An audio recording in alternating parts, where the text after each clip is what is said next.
Mr. Joe Smith. How you doing, sir? Oh man, I'm doing great, big fella. How you doing today? Man, I'm blessed. I'm blessed. Hey, I appreciate you coming on the Rematch, basketballnews.com and Fly TV.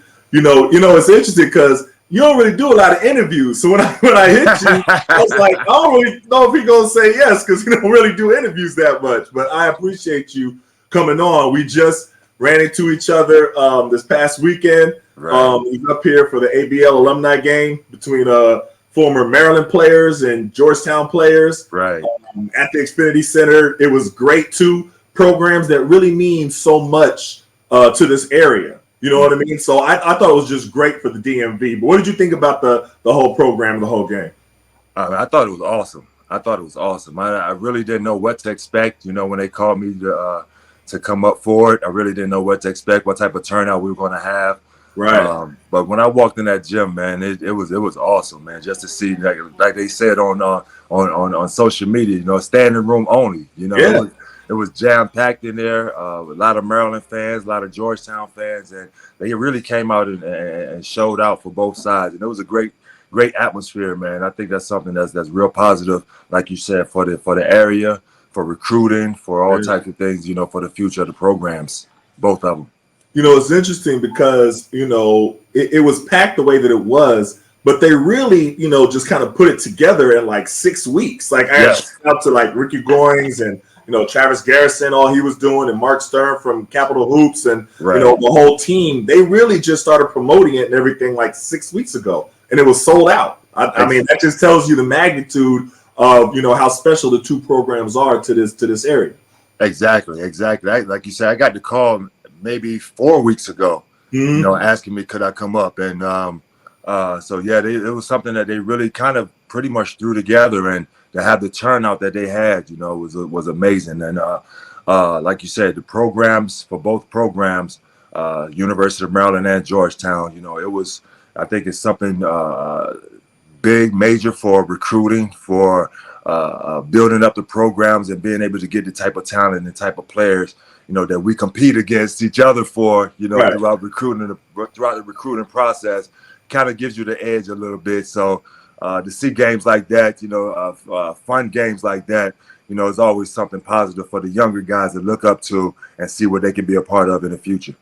I did a article, a Q&A with Kareem Rush, who is one of the co-founders of the ABL. Right. And I know they plan on kind of taking this show on the road and continuing doing it, but I hope they do this one, between, Georgetown and Maryland every year, because I think it was special. I think they should keep doing it.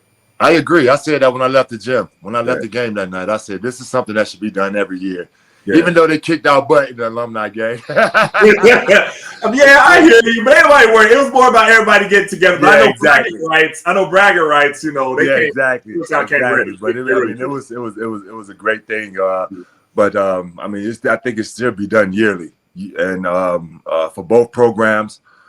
For guys that we never would think we'll see play alongside each other, we can actually come back and see that happen in these type of matchups. So I think it's something that should be done every year. Yeah, definitely. Now, how does it feel to come back and feel the love from the Maryland fans the way that you did? I mean, it's been a while, since you played, but you come back. Right. And everybody was like, "Oh my gosh, it's Joe Smith." You know what I'm saying? That's what I saw. Like everybody was like, "Oh snap, that's Joe Smith." How does it feel to feel that love and appreciation from the fans? I mean, it's very humbling, man. It's very humbling. I mean, when I first got to the University of Maryland, no one knew who I was, whatsoever. And for me to be able to leave that type of impact and that type of mark, in a couple of years, it just shows the type of work that I had to put in, the type of fans and type of appreciation that I got around the campus. And I mean, it just makes you feel good when you're able to come back on campus and receive that type of attention, that type of love from the alumni, from the older alumni, from the younger alumni, from the current students, and it makes you feel good. So let's reminisce a little bit about your time at the University of Maryland. So many memories, because I was watching you. I was a young cat watching you. Right. So I want to ask you about a few times in particular. So I grew up, really liking Georgetown. You know what I mean? And watching Georgetown. But I remember the game. It was, Othella Harrington you was going up against him, and Right. they were one of the top teams going into that season. And Othello had just won like Rookie of the Year or something like that the season before. Big East Freshman of the Year. Something like that. Right. And so a lot of people were kind of sleeping on y'all. And that was like, you know what I mean? The game, like, it was like, I'm here now. You know what I mean? That's what I saw. But so let's go back to that game. Let's start off with that game first. I mean, that's exactly what it was. I mean, we felt that in order for us to get some type of respect, that that first game of my college career, it happened to be against Georgetown, but we had to come out there and make a statement. Whether we lost by one or, you know, kept it close, but we had to come out there and make some type of statement. We had some guys on the team. We had a young team. We started 3 sophomores and 2 freshmen. When I got there, so we had a young team, but we had some guys that can go, and some guys that weren't afraid to put it all out on the line, and that's what that game was about. You know, guys putting it all out on the line. It went to overtime. The game was back and forth. The momentum kept switching, and it was one of those games where you really had to execute down the stretch and stick with the game plan, and that's what we were able to do. I mean, Coach Williams put us in some good situations down the stretch, and we were able to execute. That's right. Now talk about your relationship with Coach Williams and how was he as a coach? You know, everybody has their different experiences with him. You know what I mean? I talked to like Juan and Steve Blake and them and Baxter about him, and everybody has different experiences. What was your experience like with Gary Williams? I mean, it was great for me. It was great. I mean, I'm kind of a laid back type of guy, and he was able to get me, you know, fired up, you know, and you know, when you have a coach that's able to do that, you know, when you laid back and you kind of chill, relaxed a little bit, and you have that coach that can put that fire and light that fire up under you, you know, that's something that I needed at the time, you know, as a player, and that's I'm quite sure is plenty of other players that need that type of coaching. But Coach Williams and I, we have a great relationship, and we've always had one from the time I first stepped on campus. You know, he welcomed me there till when I decided to leave early. You know, we sat down in his office and had a conversation about that. But Coach Williams and I have always had a great relationship. So let me ask you, when you decided to leave early, what was his reaction? What was that conversation like? And I'm asking because a lot of young players are, you know, now it's like everybody leaves early. It wasn't as back then, but now everybody is thinking, and they have different experiences with their coaches. So I'm just wondering, what was your experience like with Gary Williams when you were trying to decide if you should go or if you should stay? Right. I mean, Coach Williams, we was in his office, and he told me straight up, he was like, "This is the opportunity of a lifetime." He's like, you know, a lot of people don't get to, you know, get this type of situation. I know, you know, you have a couple more years left, but you don't want to take that risk of being able to being injured or, you know, something happening that, you know, I'm not able to take that next step to the next level. So he told me straight up, if that's the decision I want to make, that he would back me and support me no matter what. You know, it's tough. That's such a tough decision to make. It is. No, I mean, you're in a different situation. You was number one, but like I didn't know though. I didn't know. You didn't know? You still projected top 5 regardless. Yeah. So I mean, I'm saying he was in a different situation. Other people who are like, you know, they might go the bottom of the first round, they might go here, they don't know. It's a tough situation. You was a little different, but that's dope though. I mean, that's just a testament to the work that you was putting in. I remember seeing one draft report of you, and it was like he has no weaknesses on the offensive end or the defensive end. I was like, dang, that means he has no weaknesses whatsoever. So I didn't feel that way. I definitely didn't feel that way. Hey, but the people talking about you did. So you was the work that you was putting in. Yeah, so I want to go to a different game. Talk to me about the tip-in at the buzzer against Duke. You know what I mean? So it was you had like 40 that night. Yes. And, you know, that was a team. They had like Trajan Langdon, Cherokee Park, stuff like that. And I remember Gary Williams was sick and he didn't coach. I don't know what was going on. I think he was sick, right? He had pneumonia. Yes, he was in the hospital with pneumonia. So Billy Hahn coached that game. Right. And you had the tip in. Y'all going crazy. Talk to me about that game. Because people didn't expect y'all to win that game either. They didn't. They didn't, and it was weird, you know, not having Coach Williams on the sideline. But Coach Hahn, he's one of those fire starters as well. You know, he could get you going, and he knows what to say to you know light that fire up on you. Going into that game on the road, obviously, you know, we were the underdog. But we came out, man, and we like I tell people from the beginning of the season, we wanted to go out and prove stuff. Had a lot to prove. Mm-hmm. We went down to media day my freshman year, and they had us pick the bottom of the ACC. They had us, you know, unranked. Yeah. So we came back from there. You know, we felt like we had a lot to prove, and on that journey, my freshman year, man, whoever stepped out on the court against us, you know, they was going to get our best effort. And down in Duke, it was no different. You know, we stepped out there. They was giving us hell. The crowd was giving us hell. Yeah. The Dukies, you know, they all on our necks, you know. Yeah. But we stuck with it, man, and we was able to come away with the win. But it was a tough game. I think I ended up with 40 and 20 rebounds that night. But it was a great. Like video game numbers. It's like video game. That's like NBA 2K numbers. But go ahead.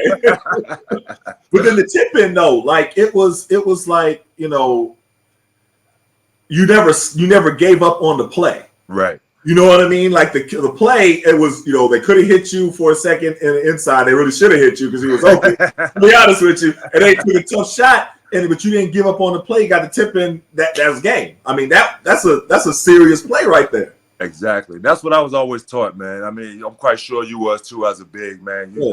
We play to that whistle and we never give up. Anytime that ball on that basket, I know how you used to go after that thing. Mm-hmm. So I mean, that was just the attitude that I had as a big. You know, when that thing goes up on the rim, if I can get to it before anybody else can, that's what I'm going to do. I'm going after that ball.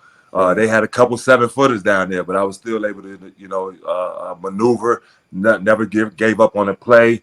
Kind of got my position in there where I kind of felt the rebound was coming, and got up off the ground first. But I mean, it was just all about reading and reacting. Right. I mean, it was special. Let me ask you one more game. It was against North Carolina, so they were number 1. And you know they had Stackhouse, they had Rasheed Wallace, they had a crew. They had a squad. Jack McGinnis. Nice. Came in the Cole Fieldhouse. You know what I mean? And y'all gave them the business. Like y'all might have beat them by almost double digits. The fans rushed the floor. Yeah. I just remember the announcer was like, okay, he was trying to calm all the fans down. They weren't listening to that. Everybody is talking about that game because that was really a talented team. Oh, they were very talented. They were, you know, picked to win the ACC that year, and obviously, like you stated, they were number 1 in the country at that time, and they were running through everybody, you know. And but we felt we could match up good with them. We felt we could, with the matchups that we had, with the team that we had, that we could match up well with them. Keith Booth can match up well with Stackhouse. I can match up well with Rasheed. Dwayne can match up well with Jack McGinnis, and so forth, so forth. And so when they came to Cole Fieldhouse, we had a lot of confidence. I think we were ranked top 15 at that time, so we felt you know pretty good about ourselves as well. And that was a year I believe we went undefeated at Cole Fieldhouse. So anybody that came to Cole Fieldhouse, they had a tough time, you know, walking out there with a victory. So we just put it all together, man, and it was always a group effort with us. I mean, I might have got a little bit more shine, but it was always a group effort with us, man. And we always did a great job of playing together and sticking together. Right. You know what? I got to ask you this because I live here in Peachtree County, right? Since it is with the Wizards, I just settled here, right? Right. And one of the main discussions about the University of Maryland is that they don't recruit kids from the area. I got to say it like that. You know, when in Rome, they don't recruit kids from the area. Right. And, you know, I talk to guys all the time, and they grew up locally, you know what I mean, loving Maryland. Yeah. Like they grew, I mean, even my son with all his teammates, he plays for Team Durant. They all love Maryland. But you hear a lot of the guys that are in the league, and I'm like, and I asked them, I was like, well, how come you didn't go like locally? And they always say, well, they didn't really recruit me like that. And I'm just like, really? You like you know what I'm saying? Where you are, that's like the first people that usually contact you, you know, as far as recruiting is the local people, the local schools.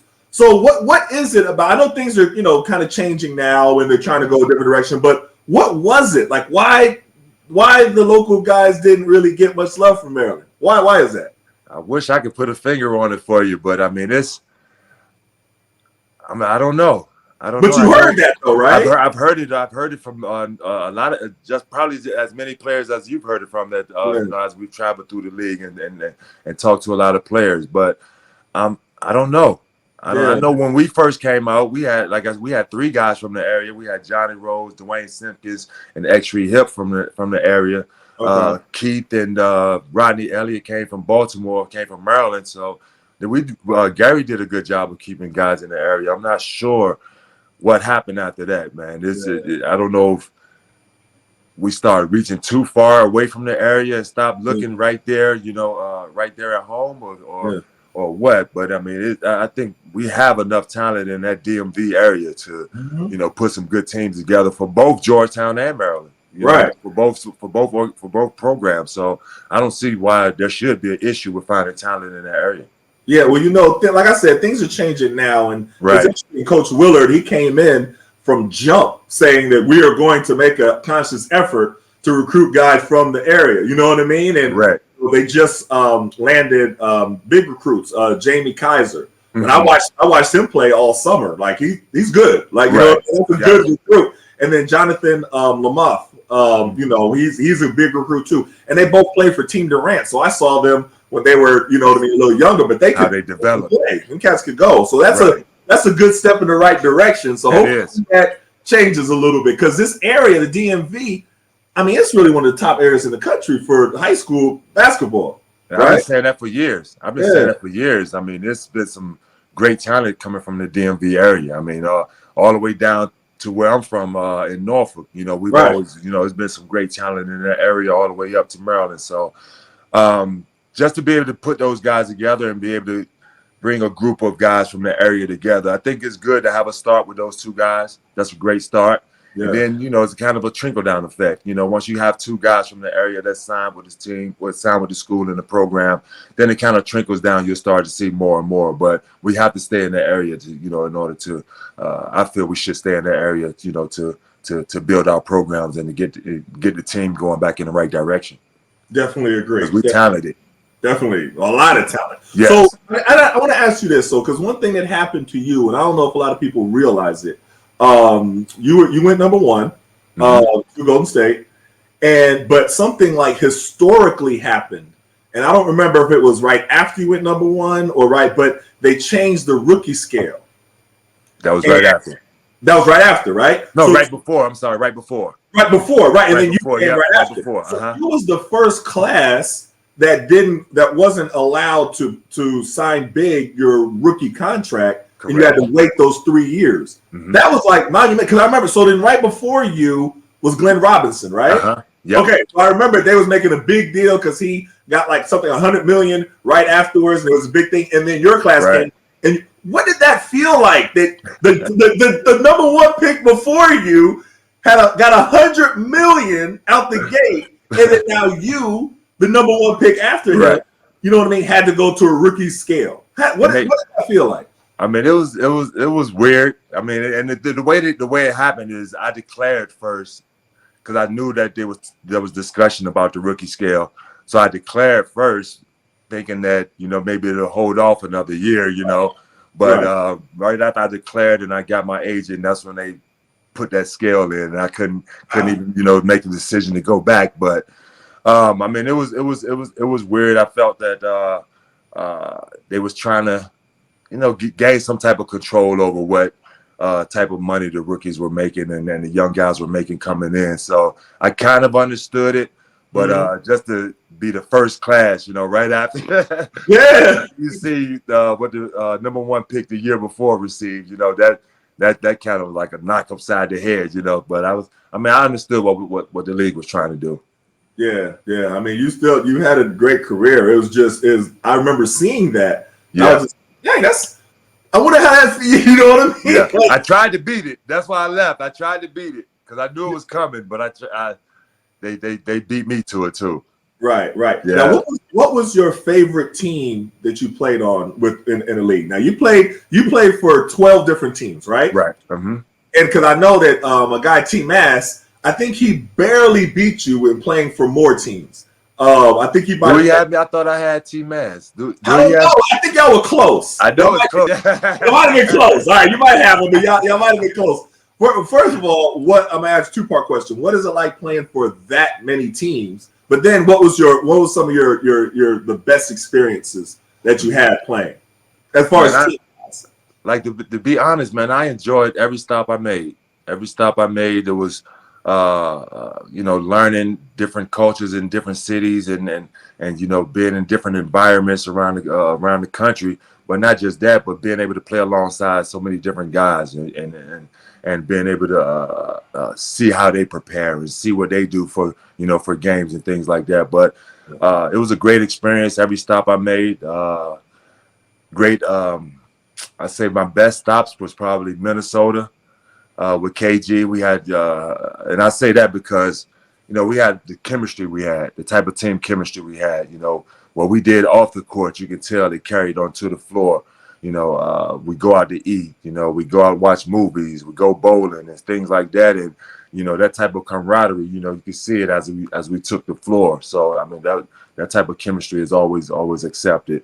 I love playing alongside LeBron, who was, I had a chance to play alongside him for 2 years, 2 different stints. And probably one of the most, besides KG, one of the most unselfish players that I played alongside, superstars that I played alongside of.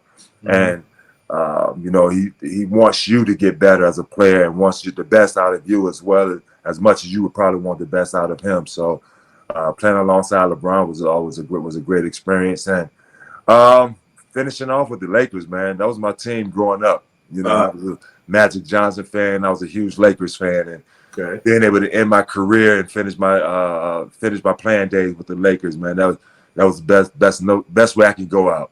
I bet. Yeah. And I don't remember if you remember this. You know what I mean? This is one of the situations like, I would remember, but I don't know if you remember it. So this was after I got drafted in the year 2000. And so, Mark Cuban, I was like his first pick once he bought the team. So it was me, Courtney Alexander, Eduardo Nahara, and Donnell Harvey. So we're all out in LA working out. And Mark Cuban had all the rookies come out in LA. So he took us all out to eat one night, and you were there. So you came and y'all, it was like a big table. We was talking and stuff like that. And then into the dinner, you just started kicking knowledge to us. Like it was, I don't remember if there was really the other guys or if it was just me, but we just started rapping, and you was just like, watch out for this when you get into the league. You know what I mean? Watch out for this. You're gonna see, girls gonna come at you from every angle. They do their homework on you. Be careful because they know, you was just kicking game to us. I don't know if you remember that, but I ain't ever really thank you for that, because that was like OG telling the young cat, hey, this is what you about to step into. You're gonna have family members that come out from nowhere that want to use it. Like it was like rookie transition camp at the dinner table. So I just want to tell you, I appreciated that though, man. It's a lot. No problem, man. I appreciate it. That's something, man. I try to do it all after I got a couple years under my belt. That's something I try to do with all the younger guys, that I ran into. I mean, I think that's something that we all needed. I didn't really have a veteran do me like that when I got drafted. So I had to kind of learn everything on the fly. I was learning everything on the fly, how to deal with my money, how to deal with all the time now that we have, after practice and stuff like that, managing your time and things like that. So I had to learn how to deal with everything kind of on the fly. And whenever I had a chance to talk to, the younger guys that was coming in, or, the new class that was coming in, I mean, I tried to take advantage of it. And I kind of remember that night. I remember being at that dinner table. I remember with my agent Dan Fagan. We all came out. Yeah, we all came out and ate. But I mean, that's something that I take to heart. I take to heart, and I always try to talk to guys and try to give them as much knowledge as I can. Yeah, we older now. We OGs now. So the young yes, sir. a lot of times they're, you know, and it's a different world. Like we didn't have social media. So they have this whole, like, it's just, stuff is just different now. So I find myself kicking stuff to young cats, just talking to them because they have no idea. No idea. Yeah. Like they don't know. You know what I mean? Like, what are some of the things that you tell young people? Because one thing I also use with this show is, they receive a lot of information through social media. So you can talk to a lot of people through this, you know? So what are some things that you kick to young people just to tell them, you know what I mean, along the lines of what you was telling me, but you know, that you tell them to look out for and to be aware of and to educate themselves on prior to, so they're not caught by surprise when they see it. You know what I mean? I mean, now it's just about, I mean, I've since I retired, you know, I had my struggles about, you know, money with my financial problems and stuff like that. And that, excuse me. So now that's what I'm preaching about. I mean, I'm preaching about how to manage your money, how to take care of your money, and how to take care of your finances now, and what you need to do and who you can talk to and things like that. Just trying to keep these guys on the right path financially, because that's one of the biggest things that no one talks about to the younger guys coming into the league, or the younger guys that's looking to get drafted. You know, no one talks to them about their finances, and just as quick as they come is as quick as they can go. So I try to talk to them and preach to them about that a little bit more nowadays, now that, you know, I've went through some tough situations. And that's good, because, you know, like I said, now, you know, and it was like that before, but everything is so materialistic. Like, there's floss on social media, and know that they got the new Lamborghini with the you know what I mean, with the everything is so flat, because we didn't have that. So you could show off to the people that could see you, but we didn't have social media with 1 million followers that we could show off to everybody. You know what I mean? It's like magnified now. So they definitely need to know how, showing off. And also, it's dangerous. Very dangerous. Showing off, and then you go in places and you basically broadcasting everything you have, and then people see you that don't have anything. They have nothing. You know what I mean? And then they get ideas. That's how cats get around kind of stuff. And can you imagine? I mean, even during our playing days, bro, how many people how many players we heard about getting their jewelry taken and stuff like that. Right. Now it's even worse, like you say, because you have the social media and everybody's false and everybody's showing off where they at and showing off where not just what they have, but where they at. Right. So literally. Where they are right now at this moment. With all this stuff on. I'm like, man, are y'all crazy? I know. So they making it real easy. Yeah. But hey, much respect to you. Everything, like I said, I was watching you growing up when I was younger. Everything that you mean to the University of Maryland. I mean, beyond just being the #1 pick, everybody always speaks about you that he is just a great guy. You know what I mean? That's the first thing that they say. Like, you talk to different players, and they, the first thing isn't like, oh, he got a nice jump shot. Oh, now he did it. It was like, he is a great guy. He was a great teammate. He did, you know what I mean? Had a great experience with you. So when you hear that from a lot of different people, right? So I'll say this real quick. So when I saw you when we was going in to the Xfinity Center, I was like, oh snap, it's Joe Smith. All right, and I have my son with me, right? Homeboy, and I was like, hey, you know what I mean? If, because I don't like to run up on people like that usually. You know what I'm saying?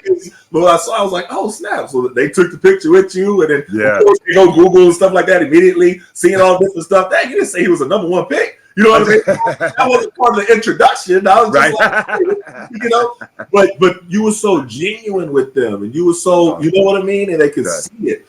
Everybody's not always like that. You know what I mean? So that's a testament to you as a person. So I just wanted to say, much respect to you, and people see it. Like, I posted the picture of us on social media, and it blew up. Everybody was like, "Oh, great!" Like, you saw the great guy. Oh, love, everything like that. But that don't happen with everybody. So that spirit that you have about you, you know what I mean? It resonates.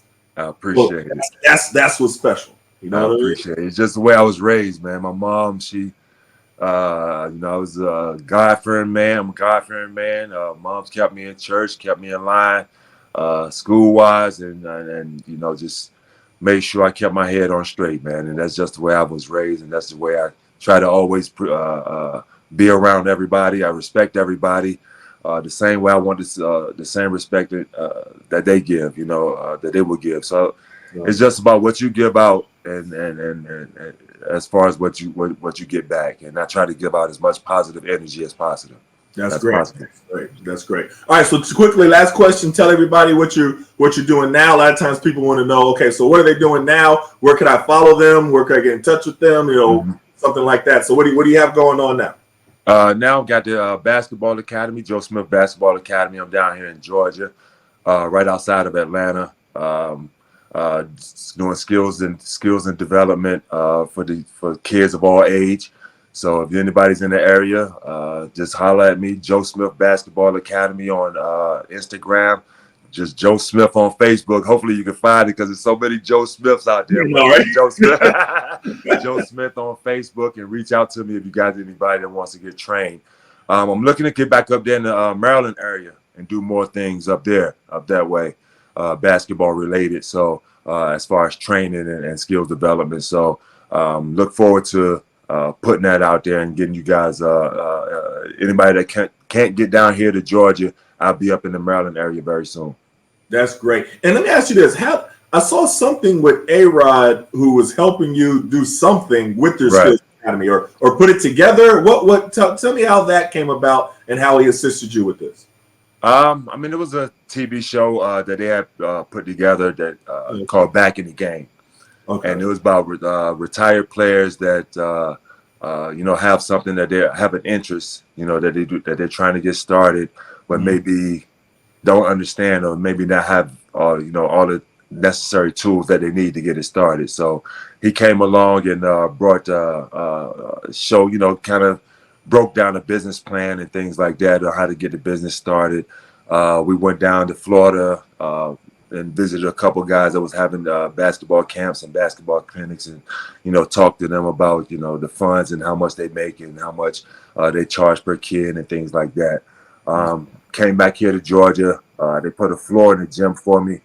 One of the gym that I was working out of, they put a floor down in the gym for me so I can make it look more presentable and get build my clientele. It was actually a good thing, a great thing. That's great. That's great. And tell the website again. You have a website and information because I want to make sure everybody can get in touch with you and find you. JoeSmithBasketball.com.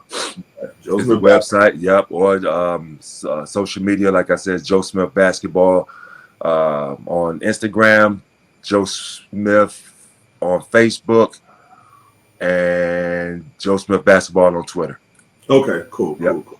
All right, make sure I got it right because I got a couple. I got you. I understand. Hey, well, much success to you with everything you're doing with the training. The DMV would love to see you come back up here. You would get so much support up here. So love to see that. But keep doing what you're doing, man. Much respect to you. Oh man, thanks, big fella. Appreciate you having me on and talk to you soon. All right, that's what's up, man. All right, bless. All right.